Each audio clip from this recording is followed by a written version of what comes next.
आज हम लोग सुनने वाले हैं निर्मला उपन्यास का पाठ 10। पाठ 10 में कहानी का वातावरण बहुत दुखद और तनावपूर्ण हो जाता है। घर में पहले से चल रहा संदेह, गलतफहमी अब और बढ़ जाती है। तोताराम का शक, कठोर व्यवहार परिवार की खुशियाँ को खत्म कर देता है। निर्मला अपने कर्तव्य और त्याग के बावजूद सुख नहीं पाती। इस भाग में दिखाया गया है कि दहेज प्रथा, बाल विवाह, शक जैसी बुराइयां कैसे एक अच्छे परिवार को दुख और बर्बादी की ओर ले जाती हैं। ये पाठ कहानी को उसके दुखद अंत की ओर ले जा रहा है और चलिए अब इसको हम लोग विस्तार से सुनते हैं। अब की सुधा के साथ निर्मला को भी जाना पड़ा। वो तो मैके में कुछ दिन और रहना चाहती थी, लेकिन शोकातुर सुधा अकेले कैसे रही, उसको आखिर आना ही पड़ा। रुक्मिणी ने भूंगी से कहा, देखती है बहू मैके से कैसे निखर कर आई है। भूंगी ने कहा, हाँ दीदी, माँ के हाथ की रोटियां लड़कियों को बहुत अच्छी लगती हैं। रुक्मिणी, ठीक कहती है भूंगी, खिलाना तो बस माँ ही जानती है। निर्मला को ऐसा मालूम हुआ कि घर का कोई आदमी उसके आने से खुश नहीं। मुंशी ने खुशी तो बहुत दिखाई पर हृदयगत चिंता को छिपा न सके। बच्ची का नाम सुधा ने आशा रख दिया था। वो आशा की मूर्ति सी थी, देखकर सारी चिंता भाग जाती। मुंशी ने उसे गोद में लेना चाहा तो रोने लगी, दौड़कर माँ से लिपट गई, मानो पिता को पहचानती ही नहीं। मुंशी ने मिठाइयों से उसे परचाना चाहा। घर में कोई नौकर तो था नहीं। जाकर सियाराम से दुआने की मिठाई लाने को कहा। जियाराम भी बैठा हुआ था। बोला, हम लोगों के लिए तो कभी मिठाई नहीं आती। मुंशी जी ने झुझलाकर कहा, तुम लोग बच्चे नहीं हो, जियाराम और क्या बूढ़े हैं, मिठाइयाँ मंगाकर रख दीजिए तो मालूम हो कि बच्चे हैं या बूढ़े। निकालिए 4 आना और आशा के बदौलत हमारे नसीब भी जागे। मुंशी जी, मेरे पास इस वक्त पैसे नहीं, जाओ सिया जल जाना। जियाराम, सिया नहीं जाएगा, किसी का गुलाम नहीं। आशा अपने बाप की बेटी है तो हम अपने बाप के बेटे हैं। मुंशी जी ने, क्या फजूल की बातें करते हो, नन्ही सी बच्ची की बराबरी करते तुम्हें शर्म नहीं आती। जाओ सियाराम, ये पैसे लो।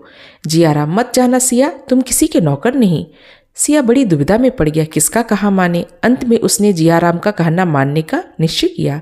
बाप ज़्यादा से ज़्यादा घुड़क देगा, जिया तो मारेगा, फिर वो किसके पास फरियाद लेकर जाएगा। बोला, मैं न जाऊँगा। मुंशी जी ने धमकाकर कहा, अच्छा तुम्हें मेरे पास कोई चीज़ मांगने मत आना।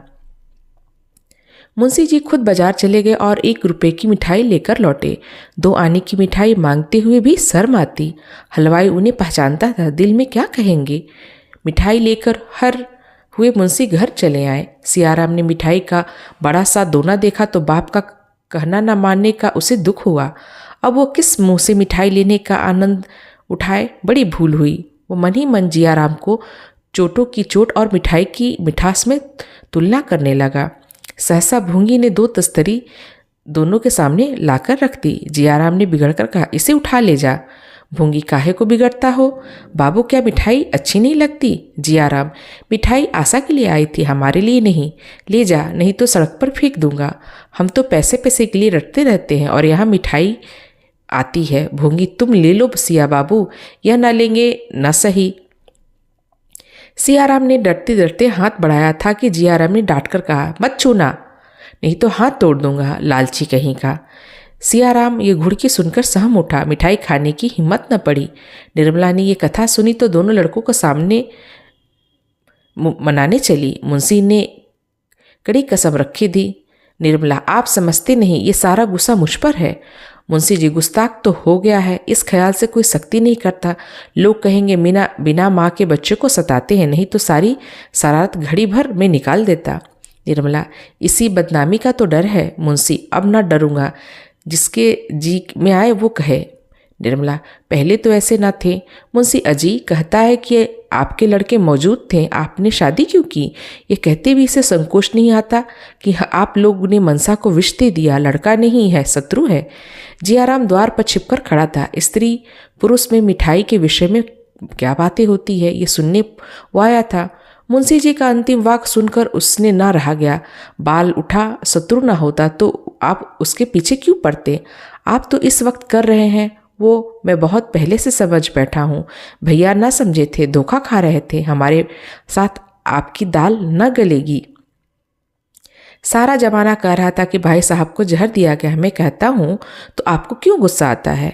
निर्मला तो सन्नाटे में आ गई। मालूम हुआ कि किसी ने उसकी देह पर अंगारे डाल दिए।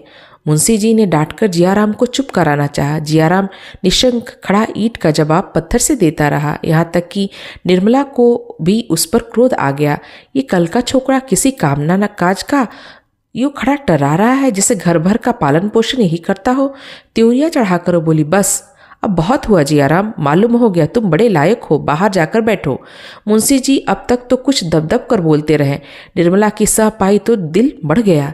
दांत पीसकर लपके और इससे पहले कि निर्मला उसके हाथ पकड़ सके एक थप्पड़ चला ही दिया। थप्पड़ निर्मला के मुंह पर पड़ा, वहीं सामने पड़ी। माथा चकरा गया। मुंशी ने सूखे हाथों में इतनी शक्ति है इसका वह अनुमान न कर सकती थी। सिर पकड़कर बैठ गई। मुंशी जी का क्रोध और भी भड़क उठा। फिर घूसा चलाया कि अब की जियाराम के उनका हाथ पकड़ लिया और पीछे धकेल कर बोला, दूर से बातें कीजिए। क्यों नहा खा अपनी बेइज्जती कराते हैं? अम्मा जी का लिहाज कर रहा हूँ, नहीं तो दिखा देता। ये कहता हुआ वो बाहर चला गया। मुंशी संज्ञा शून्य से खड़े रहे। इस वक्त अगर जियाराम पर देवी वज्र गिर पड़ा तो शायद उन्हें हार्दिक आनंद हो। जिस पुत्र का कभी गोद में लेकर निहाल हो जाते थे उसी के प्रति आज भांति भांति की दुष्ट कल्पनाएं मन में आ रही थीं।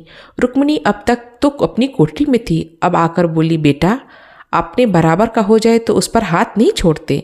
मुंशी जी ने ऊँट चबार का कहा, मैं इसे घर से निकाल छोड़ूंगा। भीख मांगे चोरी के मुझसे इससे कोई मतलब नहीं। रुक्मिणी, नाक किसकी कटेगी मुंशी, इसकी चिंता नहीं। निर्मला, मैं जानती कि मैं आने से तूफान खड़ा हो जाता तो भूलकर भी ना आती। अब भी भला है मुझे भेज दीजिए, इस घर में मुझसे न रहा जाएगा। रुक्मिणी, तुम्हारा बहुत लिहाज करता है बहू, नहीं तो आज अनर्थ ही हो जाता। निर्मला, अब और क्या अनर्थ होगा दीदी, मैं तो फूक फूर के पाँव रखती हूँ, फिर भी अपयश लग ही जाता है। अभी घर में पाँव रखते देर न हुई कि हाल हो गया। ईश्वर ही कुशल करे। रात को भोजन करके कोई न उठा, अकेले मुंशी जी ने खाया। निर्मला को आज नई चिंता हो गई, जीवन कैसे पार लगेगा। अपना ही पेट होता तो विशेष चिंता न थी, अब तो एक नई विपत्ति गले में पड़ गई। वो सोच रही थी कि मेरी बच्ची के भाग्य में क्या लिखा है, राम जाने। चिंता में नींद कब आती है। निर्मला चरपाई पर करवटें बदलती रही। कितना चाहती थी कि नींद आ जाए, पर नींद ने न आने की कसम खा ली थी। चिराग बुझा दिया, खिड़की के दरवाजे खोल दिए, टिक टिक करके वाली घड़ी भी दूसरे कमरे में रखाई, पर नींद का नाम ही न था। जितनी बातें सोचती वो सोच चुकी, चिंताओं का अंत न था। पलकें न झपकी। तब उसने फिर लैंप जलाया और एक पुस्तक पढ़ने लगी। 2-4 ही पृष्ठ पढ़े होंगे कि झपकी आ गई, किताब खुली रह गई। सहसा जियाराम ने कमरे में कदम रखा। उसके हाथ पाँव थरथर काँप रहे थे। उसने कमरे से ऊपर नीचे देखा। निर्मला सोई थी। उसके सिरहाने ताक पर एक छोटा सा पीतल सा संदूकचा रखा हुआ था। जियाराम दबे पाँव गया, धीरे से संदूकचा उतारा और बड़ी तेजी से कमरे से बाहर निकल गया। उसी वक्त निर्मला की आंखें खुल गई। चौंक कर उठ खड़ी हुई। द्वार पर आकर देखा, कलेजा धक से रह गया।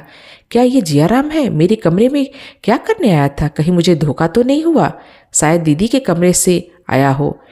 यहाँ उसका काम ही क्या? शायद मुझसे कुछ कहने आया हो, लेकिन इस वक्त कहने क्या आया होगा? इसकी नीयत क्या है? उसका दिल कांप उठा। मुंशी ऊपर छत पर सो रहे थे।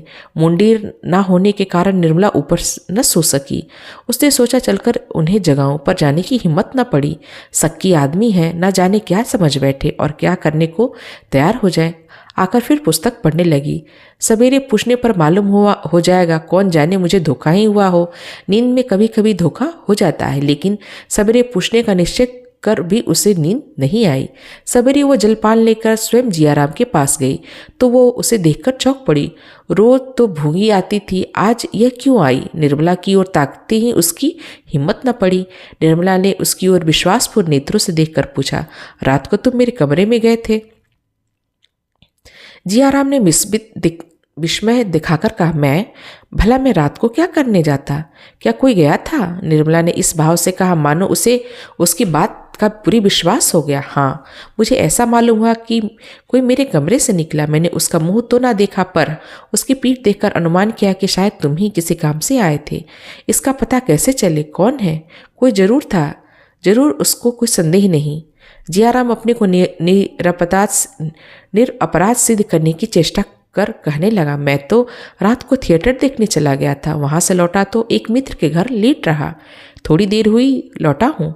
मेरे साथ और कोई मित्र थे, जिससे भी चाहो पूछ लो। हाँ भाई, मैं बहुत डरता हूँ। ऐसा ना हो कोई चीज़ गायब हो गई तो मेरा नाम लगे। चोर को तो कोई पकड़ नहीं सकता, मेरे मत्थे चढ़ जाएगी। बाबूजी को आप जानती हैं, मुझे मारने दौड़ेंगे। निर्मला, तुम्हारा नाम क्यों लगेगा? अगर तुम ही होते तो भी तुम्हें कोई चोरी नहीं लग सकती। चोरी दूसरे की चीज़ की जाती है, अपनी चीज़ कोई चोरी करता है? अभी तक निर्मला की निगाह अपने संदूचे पर न पड़ी थी। भोजन बनाने लगी। जब वकील साहब कचहरी चले गए तो वो सुधा से मिलने गई। इधर कई दिनों से मुलाकात न हुई थी। फिर रात वाली घटना पर विचार परिवर्तन भी करना था। भूंगी से कहा, कमरे में से गहने का बक्सा उठा ला। भूंगी लौटकर कहा, वहां तो कहीं संदूक नहीं है। कहाँ रखा है? निर्मला ने चिढ़कर कहा, एक बार में तो तेरा काम ही नहीं होता, वहां छोड़कर और जाएगा कहाँ? अलमारी में देखा था? भूंगी, नहीं बहूजी, अलमारी में तो नहीं देखा, झूठ क्यों बोलूं? निर्मला मुस्कुरा पड़ी, बोली, जा देख, जल्दी आ। एक क्षण में भूंगी फिर खाली हाथ लौट आई। अलमारी में भी तो नहीं। अब कहाँ बताऊं, देखूं? निर्मला झुलाकर ये कहती उठ खड़ी हुई। तुझे ईश्वर ने आँखें ही ना जाने किस लिए दी। देख, उसी कमरे से लाती हूँ कि नहीं।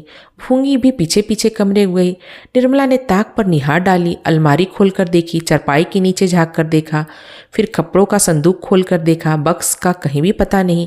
आश्चर्य हुआ, आखिर बक्सा कहाँ गया? सहसा रात वाली घटना बिजली की भांति उसकी आंख के सामने चमक गई। कलेजा उछल पड़ा। अब तक निश्चित होकर खोज रही थी, अब ताप सा चढ़ गया। बड़ी उतावली से चारों ओर खोजने लगी। कहीं पता नहीं वो खोजना चाहती थी क्या? इतना बड़ा संदूका बिछावन के नीचे कैसे छिप सकता है? पर बिछावन भी झाड़ कर देखा। छन छन मुख की कांति मलिन होती जाती, प्राण नहीं में समाते रहे। अनंत में निराश होकर उसने छाती पर एक घूसा मारा और रोने लगी। गहने ही स्त्री की संपत्ति होते हैं, पति की और किसी संपत्ति पर उसका अधिकार नहीं। इन्हीं का उसे बल और गौरव होता है। निर्मला के पास 5-6 हजार के गहने थे। जब उन्हें पहनकर वो निकलती तो उतनी देर के लिए उल्लास से उसका हृदय खिल उठता। एक एक गहना मानो विपत्ति और बाधा से बचाने के लिए एक एक रक्षा शस्त्र था। अभी रात ही उसने सोचा, जियाराम की लौंडी बनकर वो न रहेगी। ईश्वर न करे वो किसी के सामने हाथ फैलाए। इसी खेवे से वो अपनी नाव को भी पार कर लगा लेगी, अपनी बच्ची को भी किसी न किसी घाट पहुंचा देगी। उसे किस बात की चिंता? उन्हें तो कोई छीन न सकता। आज ये मेरे श्रृंगार हैं, कल वो मेरे आधार हो जाएंगे। इस विचार से उसने हृदय को इतनी संतावना मिली थी। वो संपत्ति आज उसके हाथ से निकल गई। अब वो निराधार थी। संसार उसे कोई अवलंबन, कोई सहारा न था। उसकी आशाओं का आधार उजड़ चुका था। वो फूट फूट के रोने लगी। ईश्वर, तुमसे इतना भी ना देखा गया? मुझ दुखिया को तुमने और अपंग बना दिया। अब आंखें भी फोड़ दो। अब वो किसके सामने हाथ फैलाए, किसके द्वार पर भीख मांगे? पसीने से उसकी देह भींग गई। रोते रोते आंखें सूज गईं। निर्मला सिर नीचा किए रोई जा रही थी। रुक्मिणी उसे धीरज दिला रही थी, लेकिन उसके आंसू न रुकते। शोक की ज्वाला बढ़ती जा रही थी। 3 बजे जियाराम स्कूल से लौटा।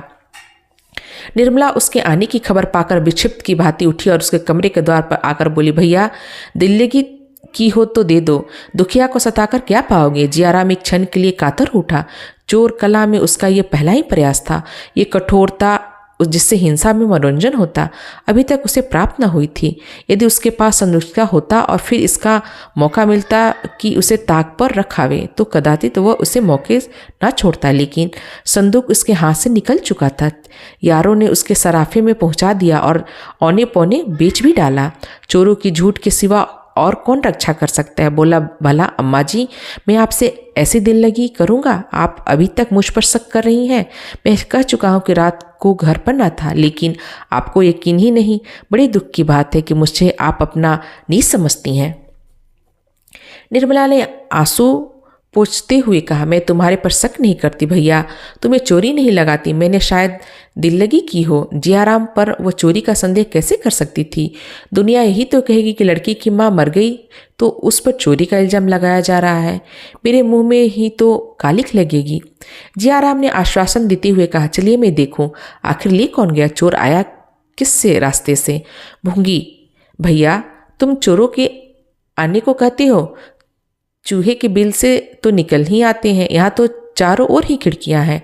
जियाराम खूब अच्छी तरह से तलाश कर लिया है। निर्मला, सारा घर तो छान मारा, अब कहाँ खोजने को कहते हो? जियाराम, आप लोग सो भी जाती हैं तो मुर्दों में बाजी लगाकर। 4 बजे मुंशी घर आए तो निर्मला की दशा देखकर पूछा, कैसी तबीयत है, कहीं दर्द तो नहीं? यह कहकर उन्हें आशा को गोद में उठा लिया। निर्मला कोई जवाब न दे सकी, फिर रोने लगी। भूंगी ने कहा, ऐसा कभी नहीं हुआ, मेरी सारी उम्र इसी घर में कट गई, आज तक 1 पैसे की चोरी नहीं हुई। दुनिया यही कहेगी कि भूंगी कुम है, अब वो भगवान ही पत जाने। मुंशी अचकन के बटन खोल रहे थे कि बटन बंद करते हुए बोले, क्या हुआ, कोई चीज चोरी हो गई? भूंगी, बहू जी के सारे गहने उठ गए। मुंशी जी रखे कहाँ थे? निर्मला सिसकियाँ लेते हुए रात की सारी घटना बयां कर दी, पर जियाराम की सूरत के आदमी के अपने कमरे से निकलने की बात न कही। मुंशी ने ठंडी सांस भरकर कहा, ईश्वर भी बड़ा अन्यायी है, जो मरे उन्हीं को मारता है। मालूम होता है कि अधीन आ गए हैं, मगर चोर आया तो किधर से? कहीं सेंध नहीं पड़ी, किसी तरह से आने का रास्ता नहीं। मैंने तो ऐसा कोई पाप नहीं किया जिससे मुझे ये सजा मिल रही है। बार बार कहता रहा, गहने का संदूचका ताक पर मत रखो, मगर कौन सुनता है। निर्मला, मैं जानती थी कि ये गजब टूट पड़ेगा। निर्मला, इतना तो जानती थी कि सब दिन बराबर नहीं, आज बनवाने जाऊं तो इस 1000 को कम न लगेंगे। आजकल अपनी जो दशा है वो तुमसे छिपी नहीं, खर्च भर का मुश्किल से मिलता है, गहने कहाँ से बनेंगे। जाता हूँ, पुलिस में इतला कराता हूँ, पर उम्मीद न समझो। निर्मला ने आपत्ति के भाव से कहा, जब जानते हैं कि पुलिस में इतला करने से कुछ ना होगा तो क्यों जा रहे हैं? मुंशी जी ने दिल नहीं मानता और क्या, इतना बड़ा नुकसान उठाकर चुपचाप तो नहीं बैठ सकता। निर्मला, मिलने वाले होते तो जाते ही क्यों, तकदीर में न थे तो कैसे रहते? मुंशी, तकदीर में होंगे तो मिल जाएंगे, नहीं तो गए। मुंशी कमरे से निकले। निर्मला ने उनका हाथ पकड़ कहा, मैं कहती हूँ मत जाओ, कहीं ऐसा ना हो लेने के देने पड़ जाए। मुंशी ने हाथ छुड़ाकर कहा, तुम भी बच्ची की तरह जिद ना करो, 10,000 का नुकसान ऐसा नहीं जिसे मैं यूं ही उठा लूं। मैं रो नहीं रहा हूं, पर मेरे हृदय पर जो बीत रही है वो तुम नहीं जानती। ये चोट मेरे कलेजे पर लगी। मुंशी और कुछ न कह सके, गला फंस गया। वो तेजी से कमरे से निकल आए और थाने पर जा पहुंचे। थानेदार उनका बहुत लिहाज करता था, उसे एक बार रिश्वत के मुकदमे से बरी करा चुके थे। उसके साथ ही तफ्जील करने जा पहुंचा। नाम था अल्लार खां। शाम हो गई। थानेदार ने मकान के अगवाड़े पिछवाड़े घूम घूम कर देखा। अंदर जाकर निर्मला के कमरे को गौर से देखा। ऊपर की मुंडेर की जांच की। मोहल्ले के 2-4 आदमियों से चुपके चुपके कुछ बातें की और तब मुंशी जी से बोले, जनाब खुदा की कसम ये किसी बाहर के आदमी का काम नहीं। खुदा की कसम अगर कोई बाहर की आदमी निकले तो आज थानेदारी करना छोड़ दूं। आपके घर में कोई मुलाजिम ऐसा तो नहीं जिस पर आपको सुबह हो? मुंशी, घर में तो आजकल सिर्फ एक महरी है। थानेदार, अजी वो पगली है, वो किसी बड़े सातिर काम नहीं कर सकती, खुदा की कसम। मुंशी जी, तो घर में कौन? मेरे 2 लड़के हैं, स्त्री और बहन है, इनमें से किस पर शक करूं? थानेदार, खुदा की कसम घर ही किसी आदमी का काम है, चाहे वो कोई हो।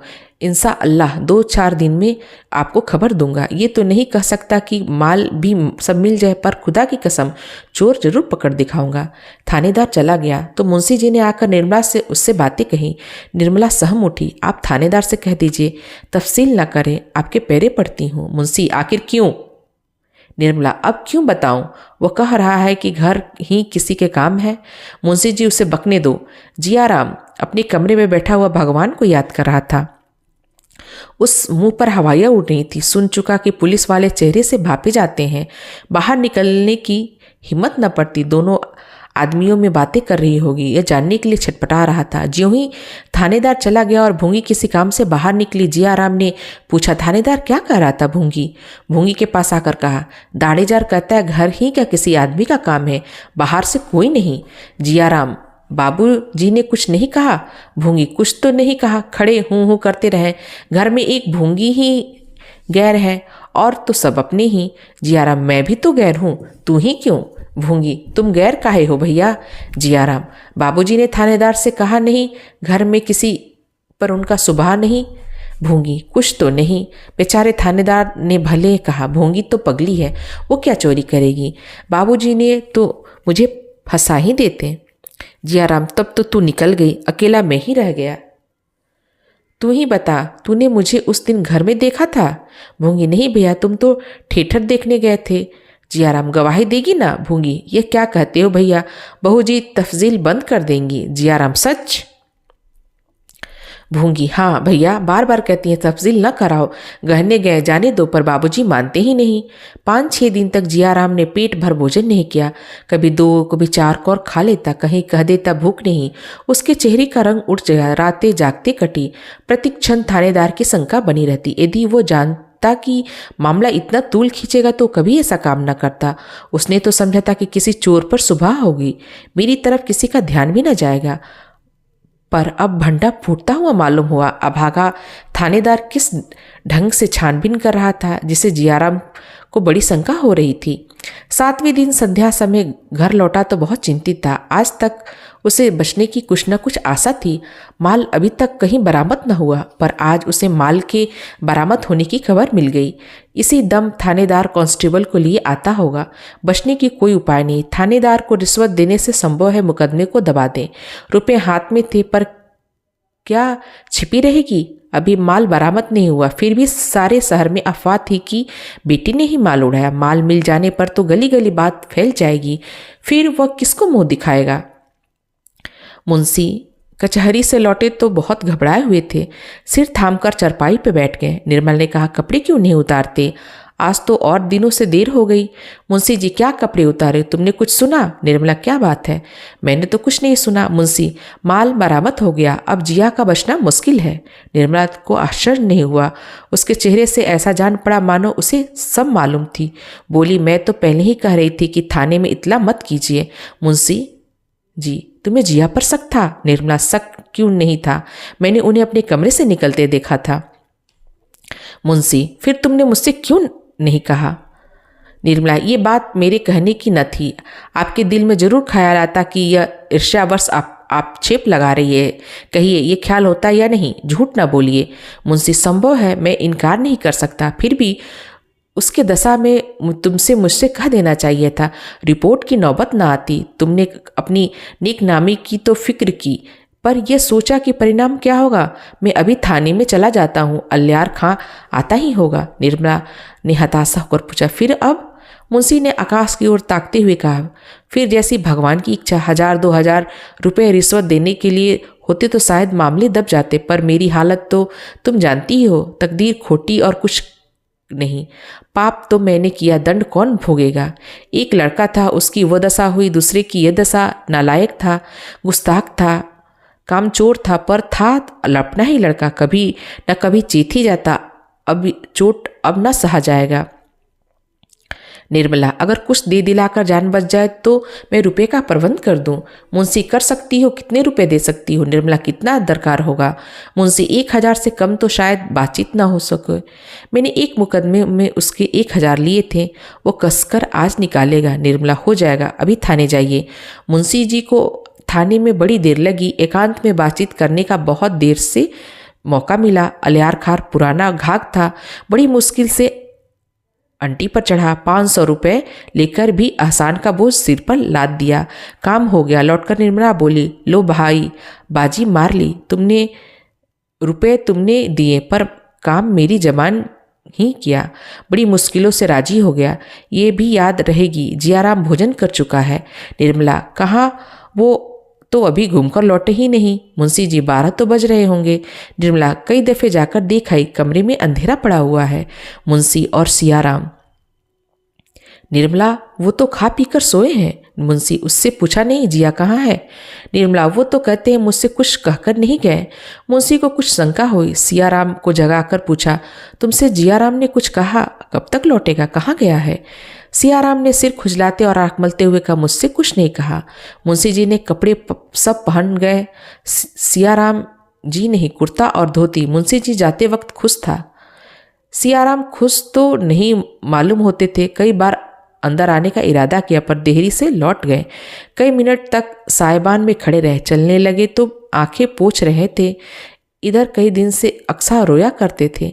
मुंशी ने ऐसी ठंडी सांस ली मानो जीवन में अब कुछ नहीं रहा और निर्मला से बोले, तुमने किया तो अपनी समझ में भले ही, पर कोई शत्रु भी मुझ पर इससे कठोर आघात न कर सकता। जियाराम की माता होती तो क्या वो यह संकोच करती? कदापि नहीं। निर्मला बोली, जरा डॉक्टर साहब के यहाँ क्यों नहीं जाते? शायद वहाँ बैठा हो, कई लड़के रोज आते हैं, उनसे पूछिए, शायद कुछ पता चल जाए। फूक फूक कर चलने पर ही अपयश लग ही गया। मुंशी जी ने मानो खुली हुई खिड़की से कहा, हाँ जाता हूँ, और क्या करूँगा। मुंशी जी बाहर आए तो देखा डॉक्टर सिन्हा खड़े हैं। चौंकर पूछा, क्या आप देर से खड़े हैं? डॉक्टर जी, नहीं, अभी आया हूँ। आप इस वक्त कहाँ जा रहे हैं? 12:30 हो गए। मुंशी, आप ही की तरफ जा रहा था। जियाराम अभी तक घूम कर नहीं आया। आपकी तरफ तो नहीं गया? डॉक्टर सिन्हा ने मुंशी के दोनों हाथ पकड़ लिए और इतना कह पाए थे, भाई साहब अब धैर्य से काम। मुंशी जी गोली खाए हुए मनुष्य की भांति जमीन पर गिर पड़े।